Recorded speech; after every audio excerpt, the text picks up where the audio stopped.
stones. It's not so precious stones. Held together with tar. Macadam, tarmac, designed in Scotland. So then, the Toyota leads with Fernando Alonso driving at the moment, and he's got a 1.25-minute lead over the sister Toyota, which is currently driven by Jose Maria Lopez. There is a Ligier battling with an Oreca. The Ligier with the higher, squarer nose, the Oreca with the lower, more pointed nose on the front of the monocoque. Very blunt then wheel arches. Big oversteer from the Oreca, the black car with the red top to it. That is the TDS racing car. The Brittany flag on the back of it, with the sort of logo involved with ermine and royalty and such like. You can see it on the front of that guy's crash helmet, and then the black and white horizontal stripes going out to the right-hand side. The flag of Brittany. They go around the Porsche curves in LMP2. That is the TDS car racing in 8th position in class.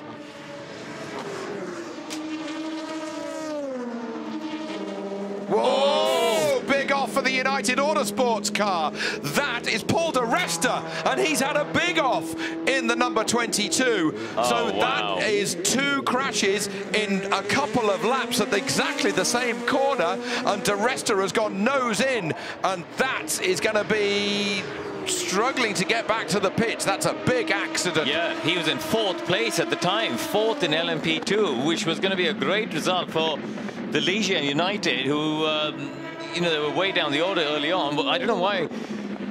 Safety car, it's gone safety car. We need to be seeing what's going on with Paul di Resta, because that was a big impact of the Porsche curves. So that's a big off, following the Labra competition car, the number 50 that went in a moment ago. So Paul di Resta, his first time at Le Mans, has discovered that those walls are, as always, unforgiving. Oh, that's a big off. And that's going nowhere fast. Here we go. Here we go. Look, camera left. Look, camera, and he's going to come in. Oh, that's a massive crash. That's a massive hit into a solid wall. And Paul di Resta, that's going to be a very stiff neck and some sore muscles tomorrow. Wow. And he missed the tire barrier. He hit the concrete wall. So, you know, you got the Tech Pro barrier all the way around, protecting the driver from the concrete wall.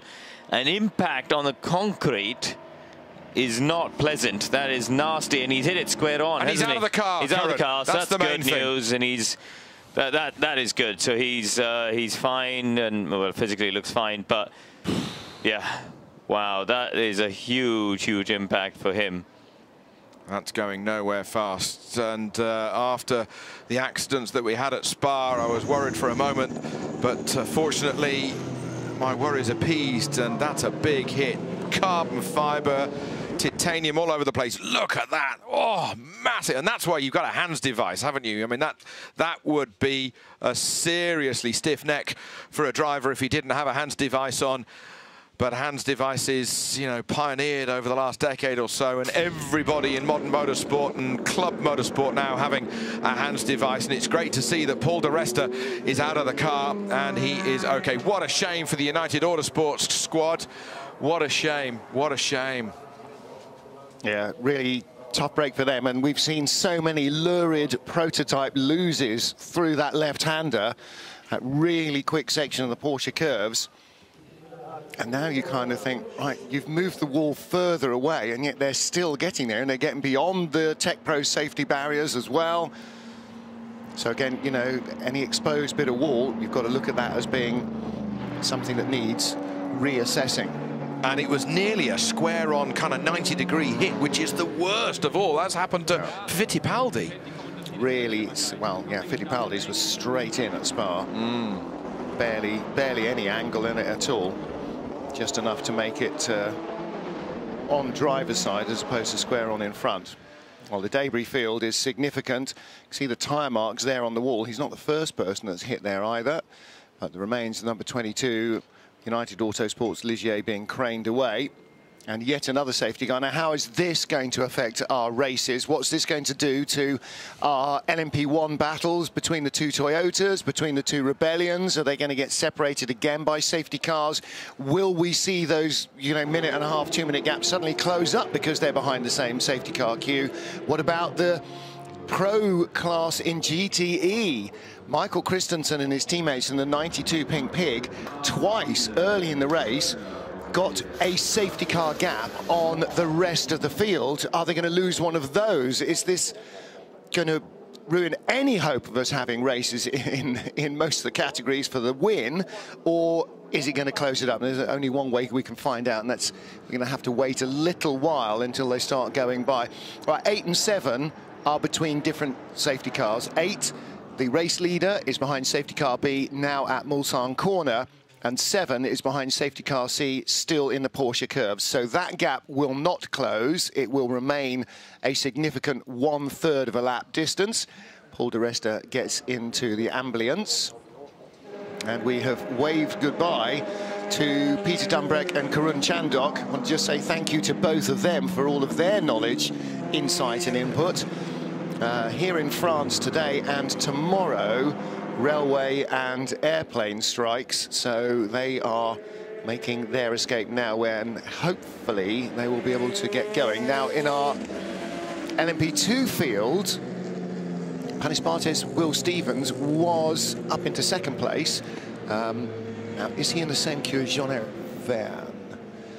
Hard to tell. We need to be able to expand our touch screen, but it's a telly screen and not a touch screen, so all the numbers are on top of each other digitally, and you can only see the sort of important numbers at the top. Now, I might be hitching a lift in your car back home if they're still going to be at home with their feet up. With regards to the train drivers, I've got other stuff to do this evening, so it's the Football World Cup, Tobe. I remember. Is that a coincidence to do with the strikes? Talking about Panis Barthez, I remember getting on a plane in Charles de Gaulle on a Sunday afternoon and being told that unfortunately we couldn't push back for at least 2 hours. Oh, okay. However, the Air France captain kept us up to date with the score. Team manager of car 22, your driver will be taken to the medical center for checks. Team manager car 22, your driver will be taken to the medical center for checks. That'll be Richard Dean then. Entirely understandable that Paul di Resta is going to go for checkup, and in the next day or two as well, he'll have to be very aware of potential of concussion effects. And the FIA do have concussion protocols, not percussion protocols, because those aren't words. And also on the car, there's a G sensor that if it records more than X, which is what happened to Lopez at the first round last year at Silverstone, if he takes a big hit, you have to go to hospital. You have to get everything sorted. And of course, ironically, then Lopez then went on to miss Spa and Le Mans. Oh, I can't remember, but he missed Spa for sure. Yeah, big licks are definitely to be investigated. Louise Beckett is down in the pit lane. While it's quiet, Lou, let's have an Aston Martin update. Yeah, the 97 came in. Johnny Adams just about to get into it, but Paul Howard, tell us the situation. On Max, when the safety car came out, it had an oil pressure alarm. Came on just after Dunlop, and looks like we had an oil pump drive failure, which has resulted in a very slow lap-in. He managed to get the car back, and the engineers and the technicians have replaced the oil pump. And it sounds okay, but we'll know in about 10 minutes. So long as it's got good oil pressure, we'll go back out, and hopefully we can finish the race. Thank you. Yeah, scavenge pumping replaced, we believe. So that was Duncan's guess. He was. Crikey, that's never going to look good, is it? No. Duncan said, if it's a scavenge pump or something like that on the outside of the engine, will that be, relatively quick fix? And Paul said, that's a good diagnosis. If it's that, we'll be all right. But, you always hope for the path of least resistance. However, so often in this race, your hopes are a little bit dashed. Yeah, Aston did say they were changing the scavenger pump. Did the pads at the same time, blah, blah, blah. So, you know, like Eduardo is doing with the safety cars, with the previous one where the drain cover came up and needed to be welded on, so with this one, there's less general housekeeping to be done, but the message will have gone out behind the last group of safety cars 30 minutes ago. Okay, all post commanders, any debris, any replacements, anything you need to do, get out, get it done. Ferrets out there. Do house, yeah. Everybody, tidy your room, put your dirty laundry in the laundry basket, your grandmother's coming. It's one of those, you know, all calls. Everybody, get out there, tidy the circuit up. If there's debris, if there's yada, yada, yada. So you do all of that, and most of that housekeeping is done, so now it really is just clearing up again in the Porsche curves. That is the ride on board with the third position car in GTE Pro. It's Dirk Müller at the moment in the Ford. It's the two Porsches first and second, then it is the Fords third and fourth. Dirk Müller is only a second behind Jimmy Bruni, so there's a chance that there's going to be a position change, second or third. Still leading is the number 92, the Porsche, the pink Porsche. I was going to say earlier, because it's now covered in all of the muck and the dirt and such like from this race, it's all covered in spots, so therefore it's a Gloucester Old spot. Very good. I prefer speckled hen, but there we go. I've got a couple of acres, but then my britches are rather tight. The lead battle in the Porsche GT crews, the 92. Sometimes this happens that you are just blessed. The 92 car got a break of a safety car gap in the first safety car yesterday, got a break of a safety car gap with the second safety car yesterday, so it was two safety cars ahead. The number 92 car is currently 5 minutes ahead of the 91 car. It hasn't lost, and it almost certainly is almost a lap ahead once the safety cars are released of the second place car in the GT Pro class. However, Dirk Müller in the best of the Fords is 1 second, so make that no cars, behind Jimmy Bruni in the second place Porsche. So we do have a very active GT Pro battle. Talking a bit of housekeeping, that is going on here at TDS Racing. Will Stevens, actually, Will Stevens just got out of the car. I was going to say, I can't remember any time since daylight yesterday when I've been watching when I haven't said Will Stevens in the, well, Will Stevens is now out of the, and into the Settilar Villorba Corsa car is strapped, I know not who. Here's our leaderboard, or here are our leaders. 3 minutes between the two Toyotas, 10 laps back to the lead Rebellion, and there is 5 seconds in the battle for third place. So in fact, the safety cars closed that battle between the Rebellions right up. G-Drive have 33 seconds over Panis Barthez, but only because the 23 car in second place came into the pits. So when they rejoin, unless G-Drive also need a pit stop, which surely they should because they've done the same number, then that battle will be very active. GTE Pro, I think the 92 Porsche, barring accident and incident, is a lap ahead of its sister car with Ford's third and fourth.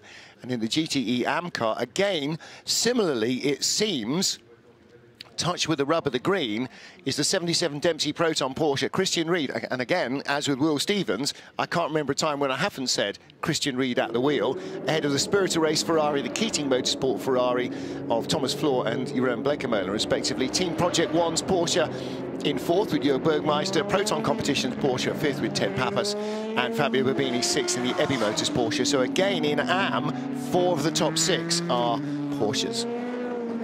There's your P2 leader, Jean-Eric Van, and he is in the queue ahead of the Panis Barthez car, which is now back in the garage, and that's really bad news. This is the second place car in LMP2, so I know where Louise is heading shortly. Will Stevens got out of the car just before it went back into the garage, so he'd be a good guy to chat with, although he may well be fairly fatigued. So something obviously not in the plan, because they changed the driver, they took the time, and then something maybe wouldn't start, or they can't engage a clutch. Are they going for the master cylinders? Here is the quick review of third in class. That's second in class. Well, it was when they made the edit for the slow-mo, but that car is now in the garage and losing time. There is, as you said earlier, Jev. He's still leading and still at the helm of the number 26 G-Drive racing car. He's sharing it with Pizzitola and Roman Rusinov. Rusinov already a world champion in LMP2, and it is the master cylinders that they're looking at. Have they lost clutch fluid? He's pumping the clutch. It won't go in gear. It got to get it in gear. It's got a third pedal. It's not an electronic clutch at the bottom of the back of the wheel. They've got to get the fluid in there to get the clutch disengaged and get that, and they're that pumping clutch it through the system. out of the way. Yeah, they're trying to bleed the system. And the deal is, you must have the car with its wheels on the ground before you start the engine. We talked about the Jaguar, Le Mans winning Jag in '88, where it was jammed in gear, and they didn't dare take it out of gear for fear they would never find another one again, and they did at least the last hour in top gear. But in those days, you could start you do what you liked in the pit lane, frankly. You could start the car on the jacks, in gear, where there's no resistance. It'll fire up. That 7-litre V12 would pull the house down with torque, and then you could just give it a few revs, drop the car off the jacks, and off you go. Luis is in the pit lane with Pastor Maldonado. Pastor Maldonado, your first Le Mans, how's it been?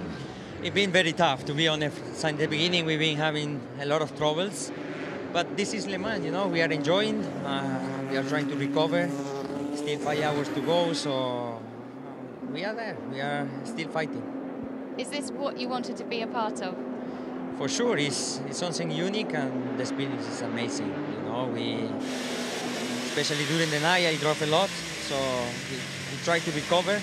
We had some problems, but we fixed them, and now we are back in the track and doing our best. How did you find that night driving? It was pretty nice, to be honest. Something very different than the rest of the series that I've been racing for. And yeah, I'm pretty happy to be here, and living this experience for me is something pretty good. And when you expected to be back in the car? Soon, I think in half an hour. Okay, thank you.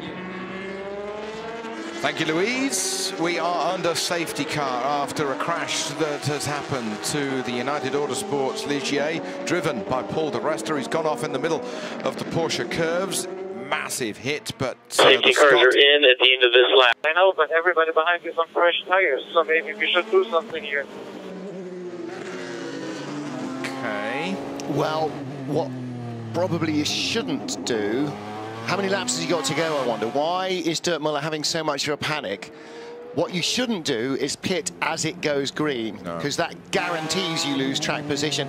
And don't forget, he's racing for Team Chip Ganassi USA. What are the absolute overriding two words in American motorsport? Track position. So they didn't answer, they didn't call him in. We go green again. Dirk Muller is behind the blue and white Porsche. This is the battle for second place. The gap at the line, 0.35 of a second, or just about a Ford GT's length. Ignore the prototypes, they'll go by as we sweep down the S's. At least you hope they will, and not cut off the nose of the Ford. That's the 35 SMP Racing LMP2 Oh, and he's car gone wide, he's gone wide. He's struggling for grip, Martin. He can't get around the left-hander. As Harrison Newey came in, really nursed the car home with a puncture early on in the event. Double waved yellows. Now we've just gone green, but we have double waved yellows here. Who's gone off? No. They put in a slow zone, but the slow zone starts. To cool? No, the slow zone starts at the bottom of the hill there, and it goes all the way to the exit of the first chicane. But why is your question, and you're right. To allow the concrete to set so nobody's running wide at Tertre Rouge, where they welded that. They welded the drain cover back onto the frame, but they then had to put fast-drying concrete around the frame to hold it in. So the slow zone goes from going into Tertre Rouge all the way down the Mulsanne Straight, because that's how long the slow zone is. In the meantime, they're trying to get the clutch sorted on what was the car in second, third. Right. So now they are going to have to put it up in the air, and this is now going to be a long job. This is going to be changing the slave cylinder, so it's not going to firm up the pedal. And Louise reports to us from the pits that the nephew of Marker of Doom is requested for the number 64 Corvette. So Oliver Gavin, Tommy Milner and Marcel Fessler are out of the race. And while I'm stood up wielding, Toby, I'm also going to wield it over the number 22 United Autosports car. Phil Hansen, the joint youngest driver in the race. Felipe Albuquerque, the only experienced Le Mans racer in that car. And the unfortunate Paul di Resta, who had that big get away from him in the Porsche curves. Number 22 United Autosport P2 car is out. So in our P1 class of 4, 8, 10 starters, we've lost 1, 2, 3, 4. In our P2 class, which had 17 starters, we've lost 1, 2, 3.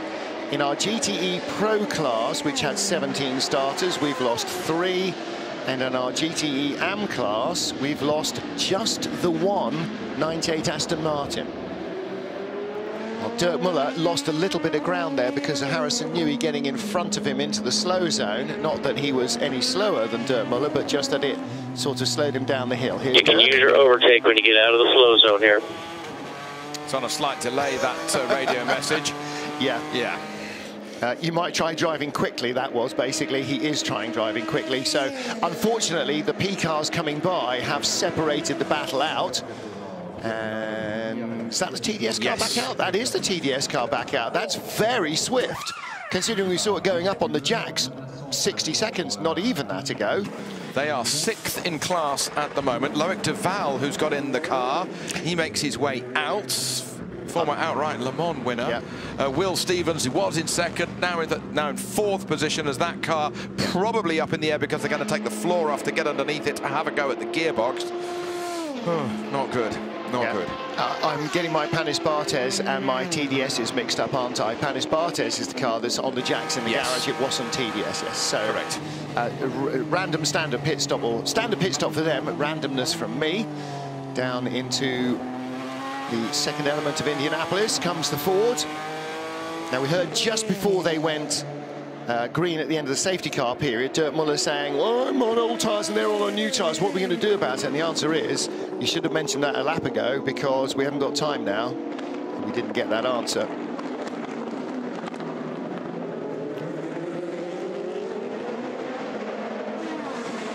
Roberto Gonzalez battling with Gator van der Garde. And they're just ahead of rookie Nick Bull, who's fresh out of the pits in the 33 Jackie Chan racing car. 1, 2, 3, 4, 5 P2 cars, separated by a couple of laps. But that battle for position, the Racing Team Netherlands car, Gator van der Garde, got by Gonzalez and is now leaving the train. There's Gonzalez, the 4th car in the queue with the red, white and green Mexican colours. He's got one of the Rebellions and another of the Jackie Chan DC racing cars. Because when you start with 4, even if you have problems, they've still got all 4 going, haven't they? No, they've lost the 34 car. So they've got 3 of their original 4 cars still going. Now then, we have had all sorts of chit-chat over the weekend about team orders for Toyota and what they're going to do at the moment. It's the number 8 car, which is Buemi, Nakajima and Fernando Alonso, that is leading this motor race by a minute and a half. People asking on Twitter, Paul Mansfield. Yeah, I've heard that they're going to do team orders. Well, it was Sebastian Buemi who told us down from pit lane, we will race until the last pit stop, and then it will be frozen in time for the last 45 minutes or whatever it may be to the checkered flag. Is that a party line? Well, at the moment, they're leading by a minute and a half, which is a pit stop. Yeah. A clear pit stop. Yep. And they are on the same pit strategy. So, at the moment, number 7 needs something to go in their favour. Through the night, we saw that the number 8 was lapping consistently quicker. It came from 2 minutes behind, so 2/3 of a lap behind, and is now back in the lead of the race. Look at the right rear tyre there of the Ferrari, hanging at least half, getting on towards 2/3 over the edge of the curb. That's how much the drivers are pushing on every single lap, every single corner, to find the hundreds and thousands of seconds that make the difference. Only just noticed the fact that the Ferrari has got the Cycling World Championship colours across the sunstrip, the multicoloured sort of rainbow that they have, of course, reflecting their World Championship into 2017, drivers in GT Pro and manufacturers in GT Pro. Now, the 5 multicoloured stripes in cycling, of course, denote the Olympic champion, not the world champion. Are they not? I thought it was the 5 colours bands, which were the 5 colours of the Olympic rings. World champion. Stephen Roach won the World Championship in '87, and he had that trophy. He had that jersey when there wasn't an Olympics in '87. Right, OK. Well, that's 30 years ago, 31 years ago. Yeah, but the rules were the same. Rules here weren't the same. I was always given that the 5 bands were the 5 Olympic rings, and that was your reigning Olympic champion. But I will bow to your greater knowledge of cycling, because you have a greater knowledge of cycling. Back out of the slow zone, we get back up to speed, and 91 just out of arm's reach of the 68 Chip Ganassi Ford. Welcome back to the booth, Julian Porter. It seems every time we leave the booth, sort of since you and I went through the night, they have a safety car and somebody goes off and we lose a couple of cars. It's also being suggested that perhaps the 88 car of Dempsey Proton might be being shown as officially stopped. So I think the marker of doom might claim another victim. Yeah, that was the pole car, wasn't it? In all those days and hours ago now, that was the pole car in the AM category. Yeah, I'm just watching what's going on. I've been surveying the situation. Obviously, Bruni versus Muller, 2nd and 3rd. But how did, because I've been asleep, I was woke up by the safety car. It was really strange. Because it went quiet. Because it went quiet. Yeah. I woke up because I thought, oh my God, I've slept in. Oh my God, the race is over. To a text from you lot of like, whoa, where are you? I'm like, whoa, I'm early. I woke up, the race was over. That's the commentator's nightmare, isn't it? Oh no, I've missed my gig. Yeah. And then you wake up and you go, oh no, God, it was only a dream. But in fact, you haven't woken up and it wasn't only a dream, but the race wasn't over. It went quiet. So yes. I woke up and I was like, what's going on? That's quite scary. I was getting changed and I suddenly noticed, oh, it's gone quiet. And then you have that, oh, I hope everyone's all right. I hope there hasn't been a massive accident. Yes. In the end, it was only a drain cover that popped out. But you just have the, I hope everyone's all right before you can get back to knowing what's going on, a radio, a telephone, a screen. Yep. So how did the number 8 Toyota of Alonso, because when I went out of here last time, it was 11 seconds behind. So that's like a net gain of like 1:36. Well, there's the same reason that it closed from 2 minutes behind to close. Yeah, they have been lapping quicker in it all the way through the night. And well, Alan was explaining it. Basically, it is most likely to be the way that the electronics are set up for the drivers on that car, how it lifts and coasts, how it regens and all of that stuff to get the energy usage, to get the maximum energy usage. Whatever they have chosen seems to be working slightly better for them than the number 7 car's choice. Another thing that we have done is potentially lost, at least for the moment, the number 97 Aston Martin as the cars leave the slow zone and get back on the power.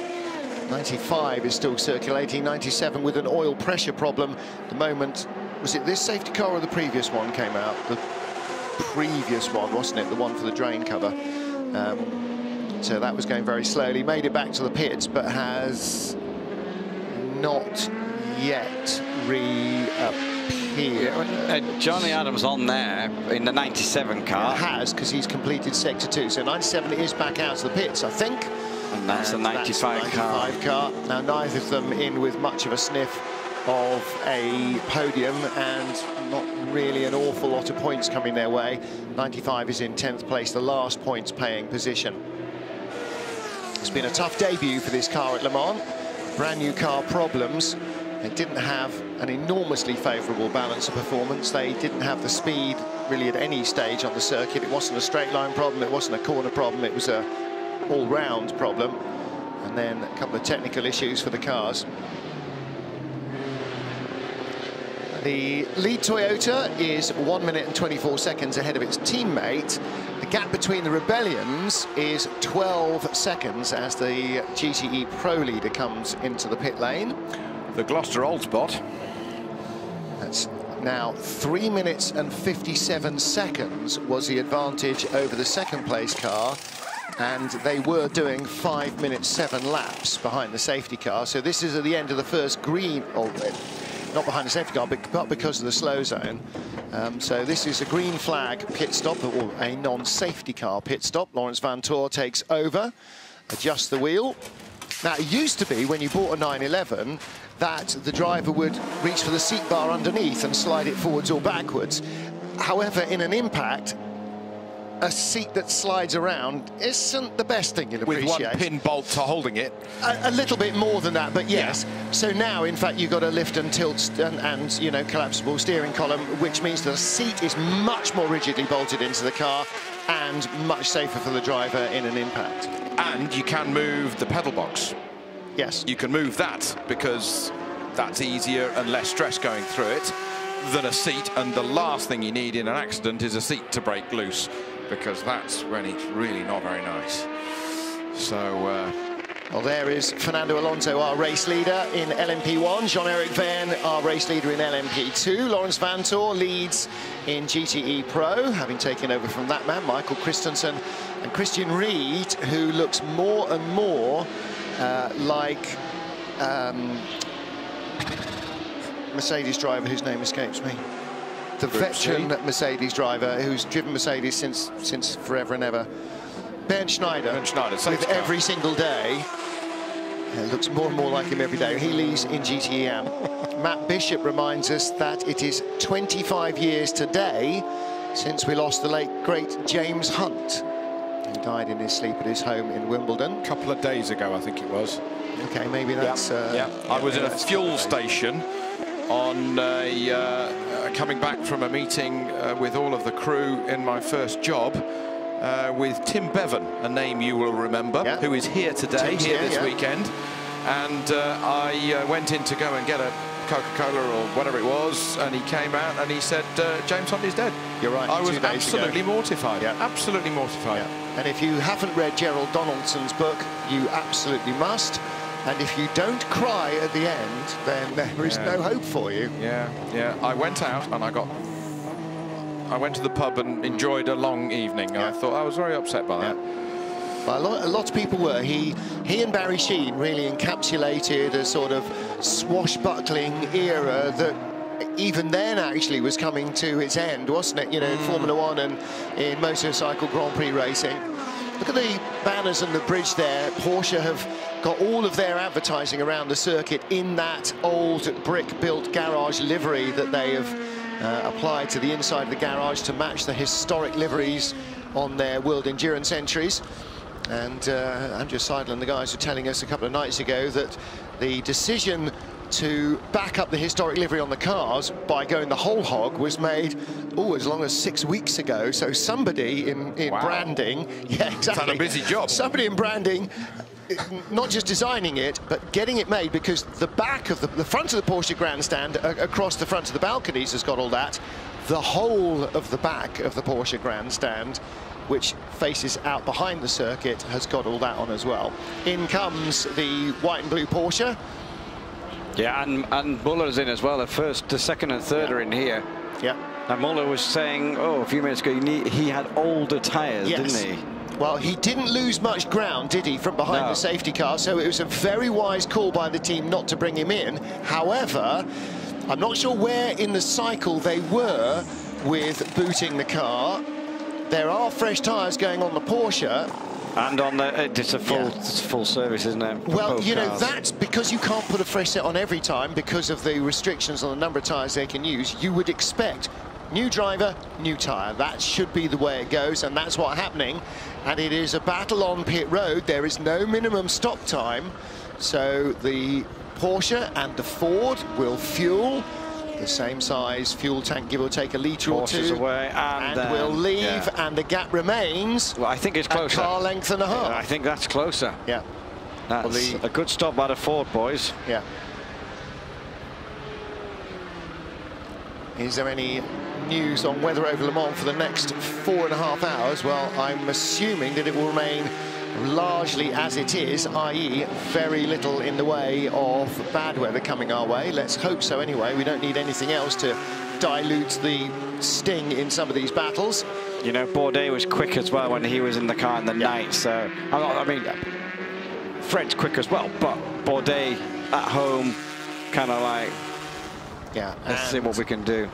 And with the memory of standing on the podium 2 years ago as well, definitely in his head. Well, big thumbs up for Dirk Muller. Never does anything other than a standout job. I'm not sure there's very many factories in motor racing he hasn't driven for. Jimmy Bruni, for so many years, a Ferrari driver, and left Ferrari for IMSA and Porsche last year. Part of the deal was that he was not to race in World Endurance, so went on gardening leave to America and now returns to World Endurance for Porsche. So again, standout job by Gianmaria as we come to exciting. You know, and one of the things about the GT category that it's sort of hard to say often enough is just how stellar the driver lineups are in these cars. The GTE pros are absolutely deserving of a World Championship title because these guys are some of the greatest sports car racers, whether it's open-top prototypes, closed prototypes or GT cars. The quality of the fields here at Le Mans are just getting better and better with every year.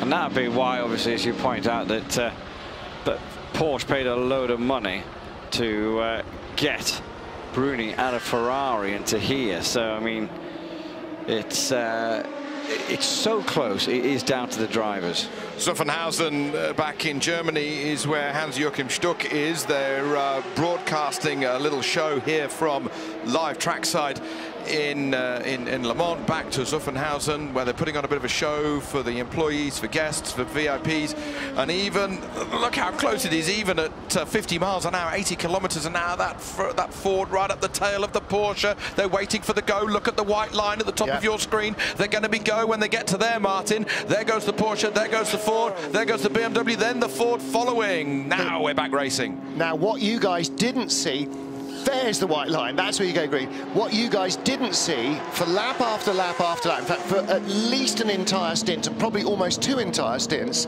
the leader, and I think it was Kevin Estre at the time, had the 52 Ferrari behind it that was trying to unlap itself. Yes. And just as he'd finally had enough, they came out to the Ford chicane and the Ferrari was so close it was actually pushing the Porsche along before the Porsche then disconnected, accelerated away a bit and then slowed down to let the Ferrari go by, unlap itself and stop mithering him.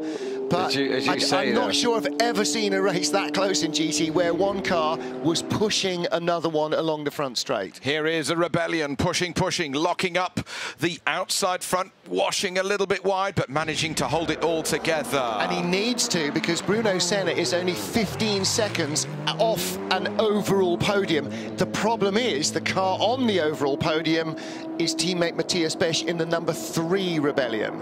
There is the leader in GTE AM, Andlauer, the young driver, in control there. Joint youngest in the field with Phil Hansen, 18 years old, both of them, and as I've said a couple of times, discovered remarkably, born on the same day.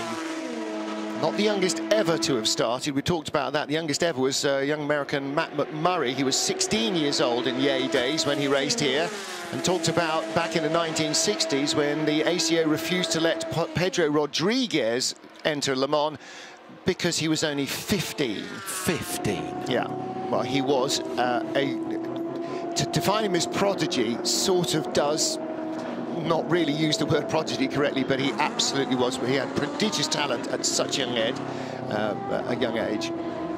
Just looking at this battle, 2nd, 3rd and 4th, it's gone out now nearly to 3 seconds between the 3 of them. God, that's enormous gap. Yeah, it's massive. But interestingly, Bourdais can't do anything about that Porsche at the minute. It's 2.5 seconds where he came out at like 0.8. Yeah, absolutely. So the Porsche just a little bit quicker off the slower corners. The Ford gets right up with it at high speed. Looking at the battle here, this is the Keating Motorsport WeatherTech Ferrari.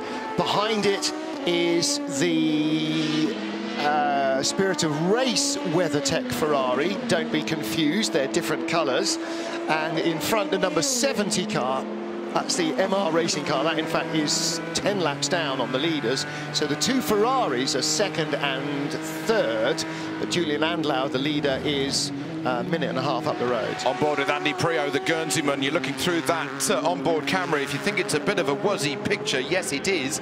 It seems to have self-focused itself onto the dashboard rather than through the windscreen. It's obviously had a bit of a knock. Well, sometimes if they hit a curve really hard, it changes the autofocus and it never goes back unless you give it the same kind of whack over a curb, which you don't really want to do. It's also not impossible that during a driver change, somebody has come in from the passenger side, and of course all the mechanics got helmets on. You know what happens when you've got a helmet or a cap on? Your peripheral vision above your head is near non-existent. It may well have had a clump from a seatbelt being thrown off, or an arm or a head or something like that. So unfortunately, yes, now focused on the dash.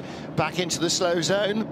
And this is going to remain in position for quite some while. We have no indication as to when it might be removed, but clearly whoever put the setting agent in is saying, mate, you've got to give it an hour or whatever.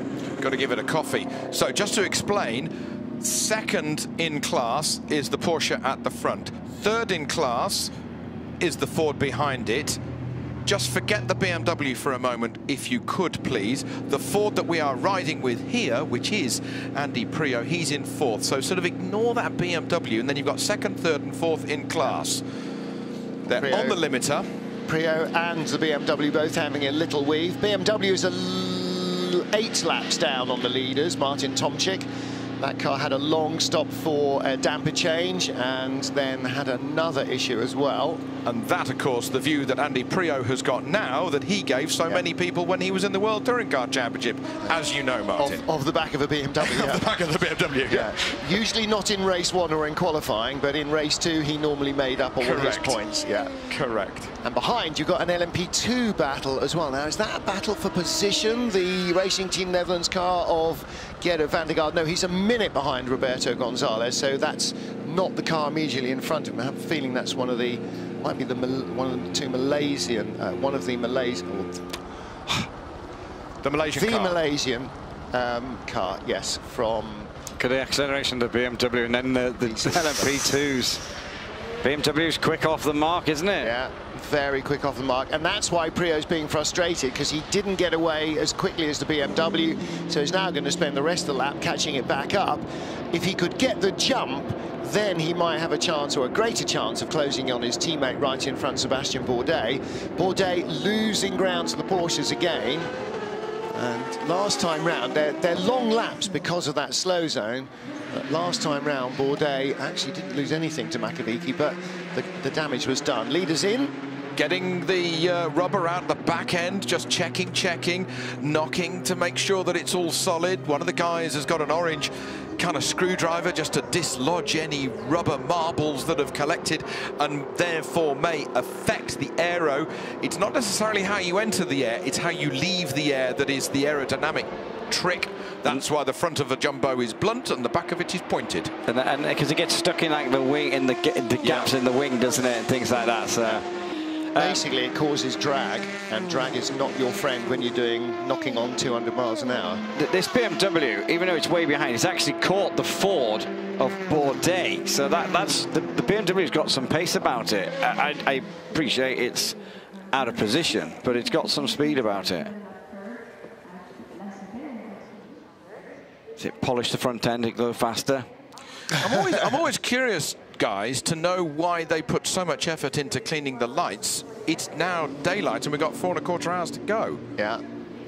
It's not as if the lights are really going to get you noticed that much when you're flashing them with they got. Is it to do with drag though? Because it's a big flat. It's the bullnose. Yeah, it's a big flat thing. So if it's nice and smooth and polished, it's the leading edge. Yeah, that's a very good call. That is a very good call. Somebody in a wind tunnel somewhere has dirtied up a car and gone, do you know what?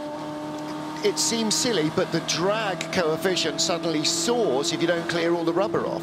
Because it's a very bull nose to those wheel arches. Yeah. The LMPs over the last 2-3 years, the Audi started it with almost an inelegant front to the wheel arch, but the CFD and the numbers tell you that it's better than the last one. Yeah, absolutely right.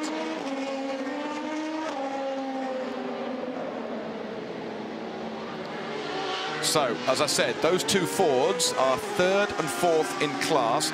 The BMW that's in the middle is back in 12th position in class. It's 8 laps down from the Fords. It's had a damper change, as Martin said a moment ago. So it's not really battling for honours. It's in the same race, but it's way further back. Still leading is the pink Porsche, Laurens van Toor.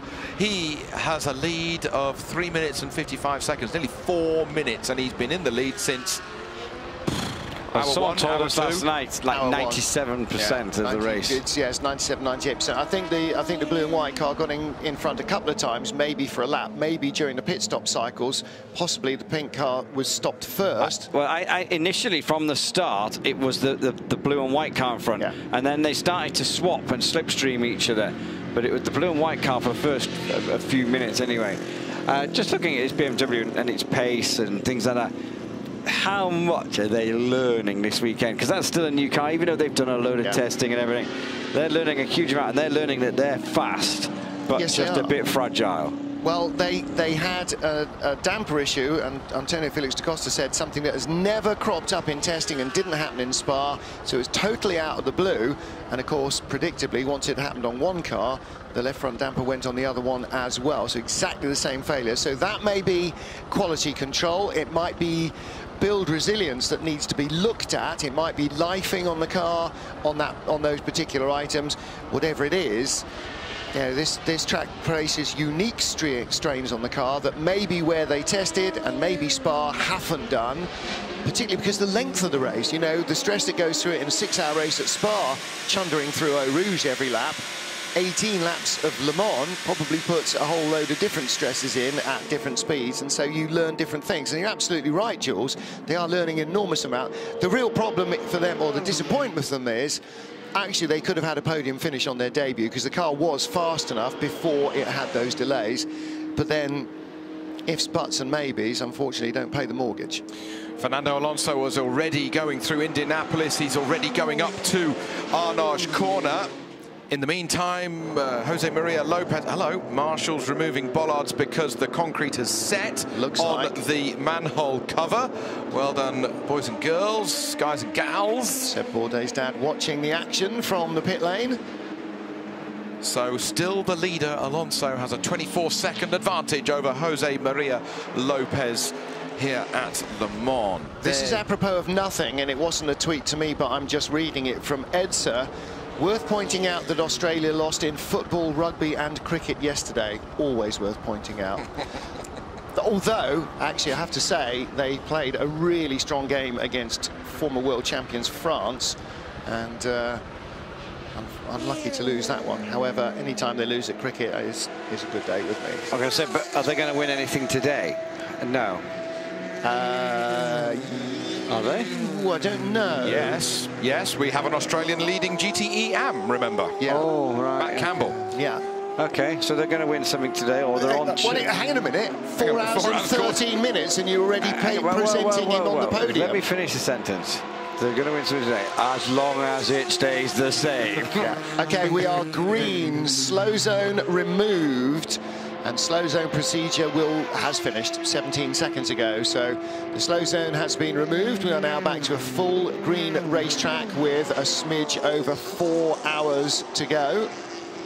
And now Andy Priaulx is all over the back of the BMW again and won't have to slow down artificially on the part of the track where he most wants to get by. Service for the number 7 car, and again the tappy orange thing, is its technical name. It is, Martin, it is its technical name. Yeah, Snap-on make a special version. Tappy orange thing being, for 100 quid more than the Halford's tappy orange thing. Now, Louise Beckett down there, little wrinkle to that stop, Louise. What was going on with number 7? Okay, now they've changed the front right. All right, thank you. They may have had a little pressure warning on that. You get a certain number of full sets of tyres plus 2 kind of force majeure tyres, which you can actually use as a pair, but the teams tend to put the tyres on as a set, and you keep the 2 extras for Justin. just in case you get a puncture, just in case you have a tyre rub, just in case a valve pops out. So it massive imbalance or something, and then it just... They're no longer jokers, they're now just-in tyres, and it looks as though that's what they've done. Battle for fourth place, Francois Priaulx at hands of Vincent Capillaire, two drivers who regularly come up against each other, literally as well as metaphorically, in the European Le Mans series.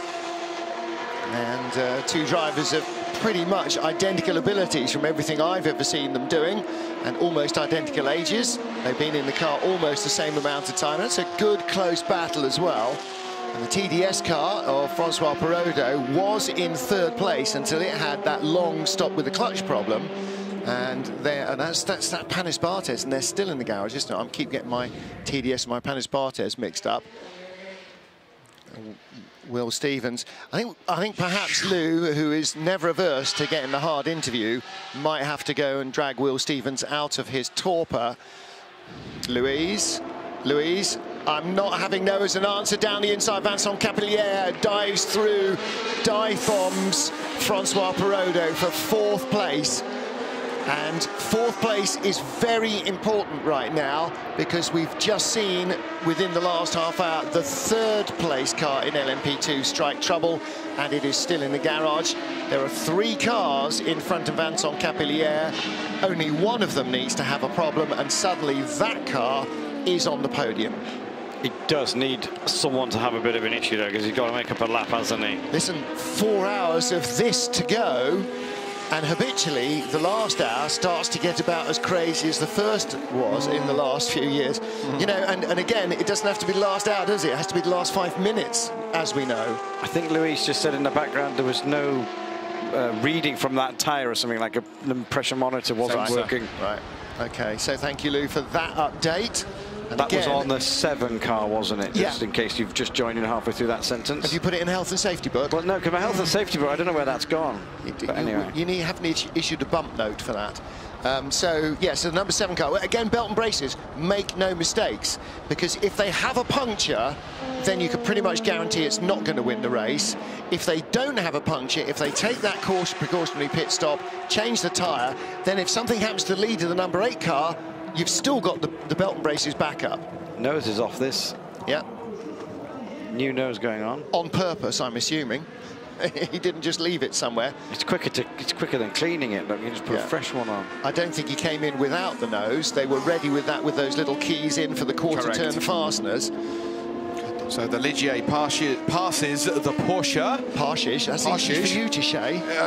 Didn't know Sean Connery was here. In the meantime, as he got onto the back section up towards the Mulsanne corner, Jose Maria Lopez, second overall with the Toyota. He's not on screen at the moment. That's JPM, the Colombian, first time at Le Mans. Only one of the United Autosports cars in this race, after the Scot Paul de Resta had an enormous off in the middle of the Porsche curves. Fortunately, he got out.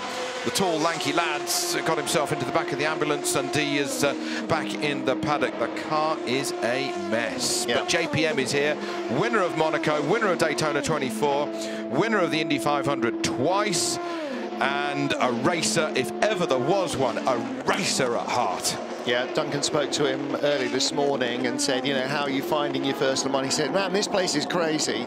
He said, it's fantastic racing and I love it. And you know, all of those excitable first-time race driver expressions that you hear from the teenagers and the 20-year-olds and the 40-year-olds and the 50-year-olds who come here for the first time, because there is nothing like this. Daytona isn't like this. Daytona, passing on that high banking, sometimes you have to do a lot of weaving, but there are lots of passing places, and there isn't this concerted lunacy in traffic that we saw for the first 5 or 6 hours of the race before. This is the 3 of them together. The BMW. Priaulx's got past that BMW now. So this is the battle for third place, and it's inter-Nissan rivalry. Second, third and fourth. Sebastian Bourdais chasing Fred Makovici. You're right, it is second, third and fourth. Thanks, Jules. Hadn't quite spotted the Porsche in front. I was looking at the battle between the 2 Fords, because Priaulx is right up behind Bourdais, and he went 1.4 seconds quicker than Seb on that lap. He went 5.1 seconds quicker than the Porsche on that lap. Here he comes, with a bullet. Here he comes, pulls out from behind Seb Bourdais, picks up the toe from behind the Porsche, and that helps hoover him by his teammate. Now can he do 2 in a row? He can't. The Krone Racing car right behind is going to dive bomb them out of the, because he's not going to go down the inside there. But that was a good move by Priaulx, and he's right with the Porsche, and this is for second. Bourdais just seemed to get off the throttle just a little bit earlier. He was wary about how deep Priaulx was going to go. Priaulx thinks he can get a little bit of a slipstream from the Eurasia car. That rattles on through. Second, third and fourth position. We're on board with Jimmy Bruni, and this is where he lost it. He turned in, it didn't go. He went across the gravel. Second place in GTE Pro, going across the grass. How he didn't get collected by the Ford behind him, goodness only knows. He's lucky to still be in this motor race. Isn't he, though? Yes. You know, but also that's where they suddenly got 5 seconds on him. That's where they caught. It wasn't Priaulx suddenly finding that all 8 cylinders were running. It was, and he doesn't want a second invitation, does he? Here he goes. Blue on blue, blue on blue, pavement to pavement. Priaulx goes from 4th to second position in the length of the Mulsanne straight. Great move by Priaulx, and again we saw that around the outside a couple of times, the Road to Le Mans race. This is the Porsche, the rear engine traction, firing it off the corner, but Priaulx has got longer legs in the Ford. He's leaning on him through the kink, the run down to Indianapolis. Essentially the Porsche sort of on the racing line. They've got to avoid that side draft dragging them together, because that hands it all to Bourdais. Priaulx's still there. Bourdais got the biggest slipstream in the world here. Look at this. He's got top gear, top end speed there, and the inside line into an Indianapolis, and in the end Fred Macko had to breathe off the throttle. Bourdais' crankshaft will be bending on the over rev because he's got such a draft up into Indianapolis. Great racing, 1, 2, 3. As they come over the top of the camera, let us not forget that Laurens Vanthoor is leading this class. He's nearly 3 minutes up the road, but what a battle for the podium. Yeah, because second, third and fourth is covered by a whole 4/10 of a second. Sebastian Bourdais' dad has seen him go again. Down, and the Porsche again quicker out of Arnage. And this is where the Porsche had the problem on the last lap. It doesn't have the problem, it's more planted on this lap. Past the camera they go, second, third and fourth position. Great Le Mans racing. You have to say that gravelly excursion, the way the car turned in there looked pretty normal. The gravelly excursion was just a moment's inattention from the driver. Priaulx was quick through there. Priaulx was well lifted there. Look at him. The darkie that the Porsche left there out on the road as he got the power on, trying to stay in front of Bourdais. I have to say, the Porsche took new tyres as well, didn't it? So it can't be a tyre issue for Fred Macko, because they did take tyres at the stop. But it looks like the Ford is massively good in the corners, and the Porsche does have a little bit more on the straight, but we'll see now. Bourdais starting to get sucked up to the back of it. I think the Ford just has that edge right at the top end, but the Porsche comes off the corner, so you need a long straight to get up to him. A lap ago, Andy was in 4th, and now look at his advantage that he's got in second position. Yeah, absolutely. And you know how these things change. They were so downcast after Spa when the car broke under Harry Tincknell. They didn't finish, didn't get a point. You know, all last year they spent trying to eke out points over Ferrari. Let's hear from them. Top job, Andy. 2 laps, mate. 2 laps. That's Dave Wilcox on the blower, the chief engineer for that Priaulx car, the number 67. That's with Harry Tincknell and the Brazilian Tony Kanaan. Great atmosphere, as I've said, in that garage. Here, though, is the leader of LMP2. We got to have 7 pairs of eyes to keep an eye on what's going on with that GTE Pro battle. Jev gets out, Pitsitola gets in, the Frenchman, replacing the Frenchman as this battle continues. Second, third and fourth position. The BMW is some, 8 laps behind, but look at this. Yeah.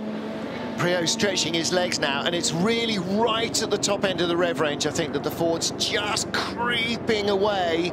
Again, under braking, losing nothing behind is the Porsche.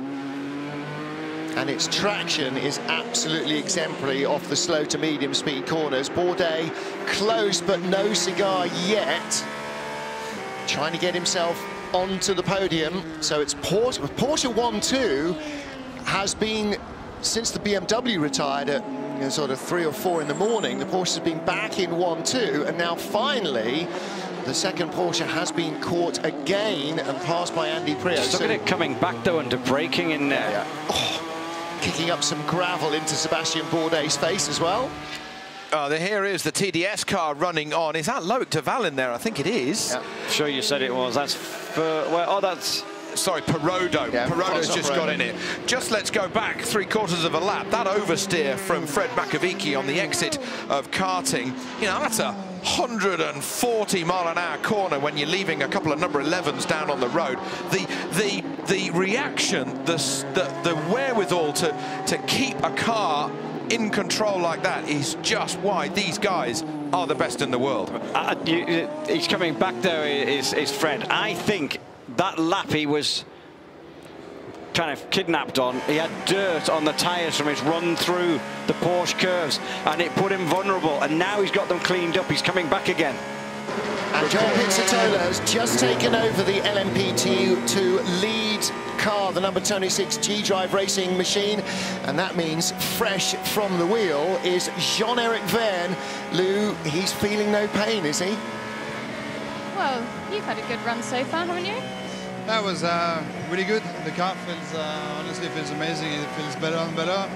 At the beginning of the race, I was a bit worried. I had a lot of understeer, and the car just goes improving. And I did 28 something in the last lap, which was a bit of a weird stint because I didn't have one clear lap because of the slow zone on the safety cars. But I think we made up a lot of time. Now we are 2 laps in front, so it's been very good so far. You've handed over the car now. How are you feeling? I feel okay. I have a little bit of a slip, but I feel good now. Right, thank you. Thank you, Louise. And Jean-Eric Van right now, as you see the number 7 Toyota making a mistake that he just gets away with, but can ill afford. Jose Maria Lopez, 2 wheels kicking up the red dirt. And we're not on a clay court in Roland Garros, so that's not a good thing. He got away with it, Toe, but you can't have that.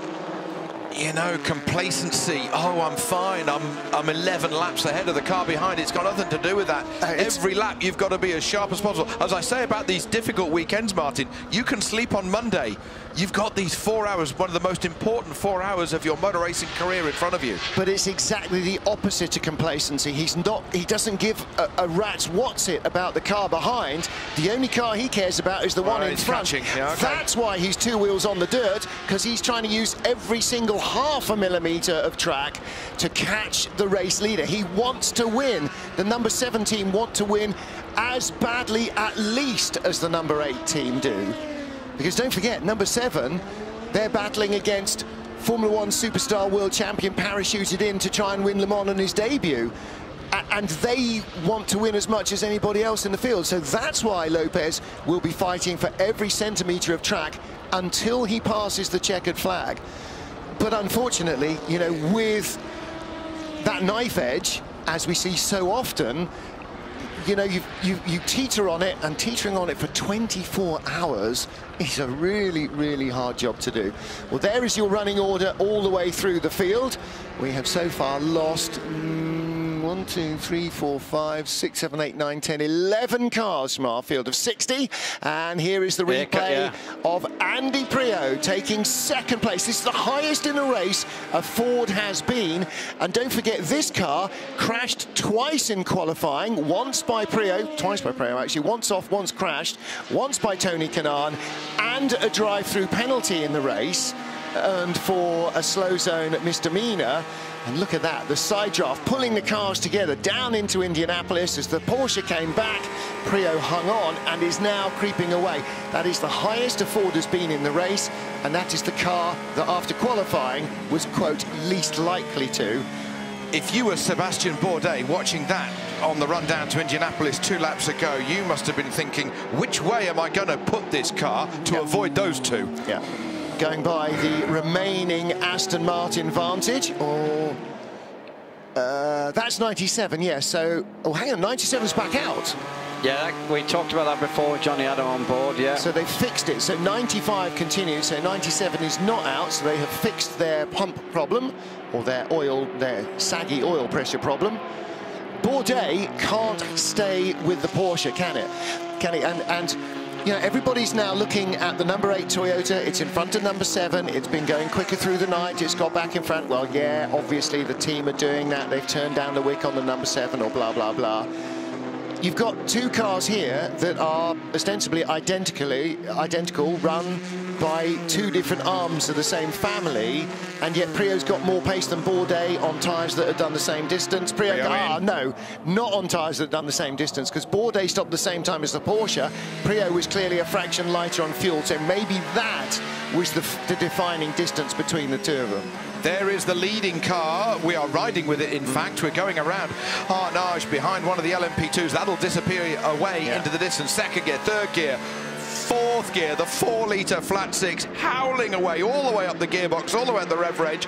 The Ford comes in to the Multimatic spot and surrenders second place. I lie when I say this is the first time. I lie when I say it's the first time a Ford car has been in the top 2, because, of course, for ages, Dirk Muller was flip-flopping with the second-place Porsche because they'd stop a lap out of sequence. Bonnet up, putting some fluid in. Is that for a master cylinder? Clutch, brake, who knows?